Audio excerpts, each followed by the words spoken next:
बाबा साहब अम्बेडकर जी ने देश का संविधान लिखा था ड्राफ्टिंग कमेटी के चेयरमैन के नाते, और इस संविधान का सम्मान हर राज्य में, हर देश में, हर व्यक्ति के तरफ से होना ही चाहिए। लेकिन हमारे मुंबई में मराठी के मुद्दे पर संविधान की धज्जियां उड़ाने का काम हो रहा है, संविधान के खिलाफ भूमिका रखने का प्रयत्न हो रहा है।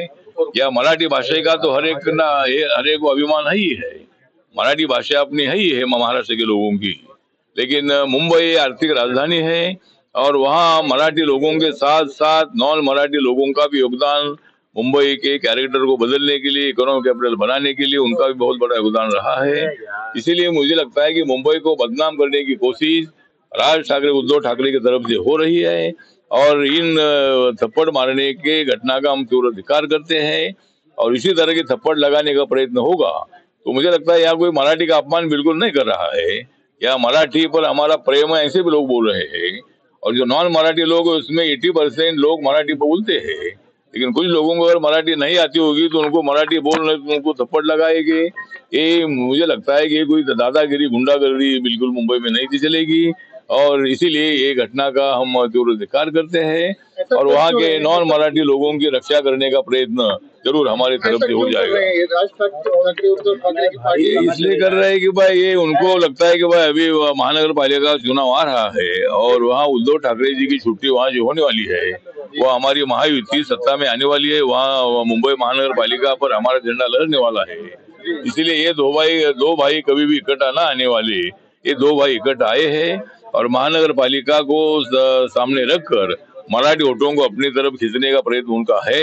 लेकिन मराठी लोग हमारे साथ भी है, हमारे महायुति के साथ भी है, पूरा मराठी वोट उनको बिल्कुल नहीं मिलेगा और महानगर पालिका के चुनाव में उनको लगता है कि हमारा फायदा होगा, लेकिन उनको बिल्कुल फायदा होगा नहीं। ये दोनों साथ हैं, इससे कोई फायदा होता नहीं दिख रहा है महाराष्ट्र में।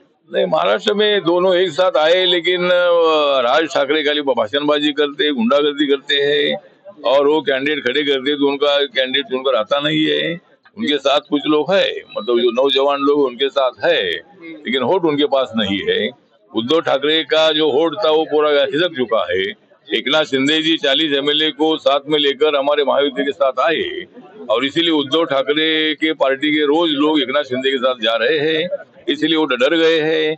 उनको लग रहा है कि भाई मुंबई महानगर पालिका हमारे हाथ से निकल जाएगी, इसीलिए राज ठाकरे के साथ उन्होंने कॉम्प्रोमाइज किया है, लेकिन उसका उनको बिल्कुल फायदा होगा नहीं। कांग्रेस सांसद राहुल गांधी प्रयागराज बंद काटना चाहते हैं।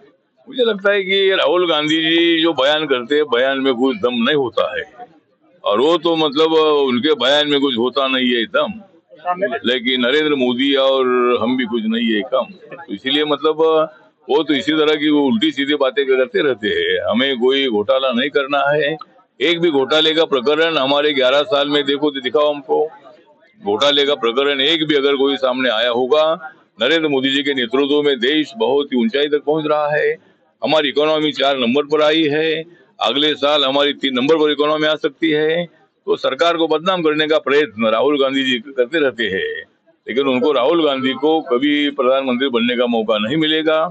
जब तक मैं और नरेंद्र मोदी जी के साथ हूँ तब तक उनको ये मौका बिल्कुल नहीं मिलेगा। हमसे जुड़े रहने के लिए हमारे YouTube चैनल को सब्सक्राइब करें और नई वीडियो की नोटिफिकेशन के लिए बेल आइकॉन को दबाएं। अगर आप ये वीडियो Facebook पर देख रहे हैं तो लाइक जरूर करें और ज्यादा से ज्यादा शेयर करें। धन्यवाद।